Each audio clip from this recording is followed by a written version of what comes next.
යමුද අපිත් ඒ කුරුණෑගල ඇතුගල කන්ද බලන්න. ඉතින් මෙන්න මේ පාරෙන් තමයි අපි ඇතුගල කන්ද නගින්න පටන් ගත්තේ. ඉතින් මෙතනින් යනවා නම් කුරුණෑගලම වෙන ලස්සන view එකක් බලාගෙන යන්න පුළුවන්. ඉතින් මේ පැත්තෙන් යන්න බැරි අයට වාහන වලින් උඩටම යන්න පුළුවන් තව පාරක් තියෙනවා. ඉතින් අපි අවුවයි වැස්සයි මැද්දම කන්ද නගින්න පටන් ගත්තා.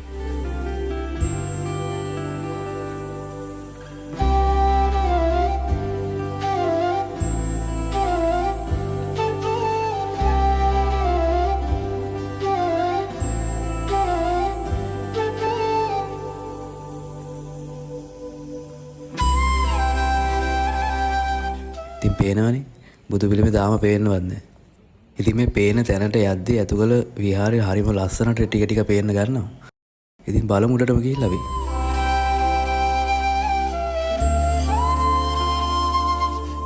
ඉතින් ටිකක් උඩට යද්දී මෙන්න මේ වගේ ලස්සනට කුරුණෑගල නගරයෙන් පේනකොට අර අපිට තිබුණු මහන්සිය නිකම්ම නැති වෙලා යනවා. ඉතින් කුරුණෑගල කිව්ව ගමන් හැමෝටම මතක් වෙන ලස්සන ලොකේෂන් දෙකක් තියෙනවනේ. ඉතින් එකක් තමයි මේ ඇතුගල කන්ද. ඉතින් අනිත් එක ඔයාලා හැමෝම දන්න රන්තාලිය වැව. ඉතින් මෙන්න මේ ඈතින් පේන්නේ අන්නේ රන්තාලිය වැව. ඉතින් ලස්සන ලොකේෂන් දෙකත් එක්ක මතක් වෙන ලස්සන සින්දුවකුත් තියෙනවනේ. ඇතුගල විහිර වඳින ඇතු කඳලි නිරෑ. ඇතුගල විහිර වඳින ඇතු කඳලි නිරෑ.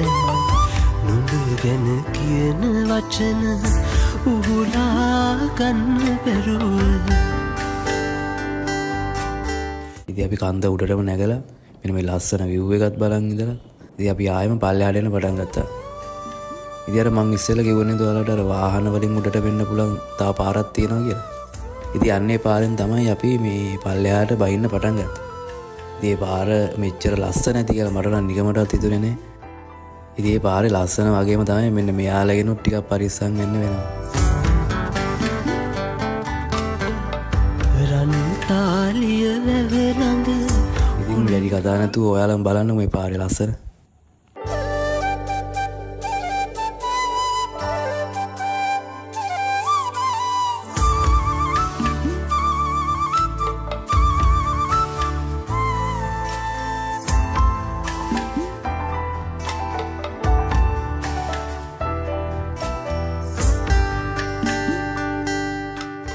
ඉතින් කුරුණෑගල පැත්තේ අය මේ වීඩියෝ එක බලනවා නම් කමෙන්ට් එකක් දාන්නගෙන යන්න අමතක කරන්න එපා. ඉතින් අපිට මිස් වුණ දේවල් තියෙනවා නම් ඒවත් කමෙන්ට් කරගෙනම යන්න.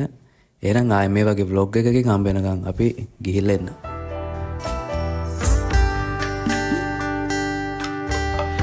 ඇතුගල විහිර වඳින ඇතු කඳලි නිරෑ. ඇතුගල විහිර වඳින ඇතු කඳලි නිරෑ. නුඹ ගැන කියන වචන උහුලා ගන්න බැරුව.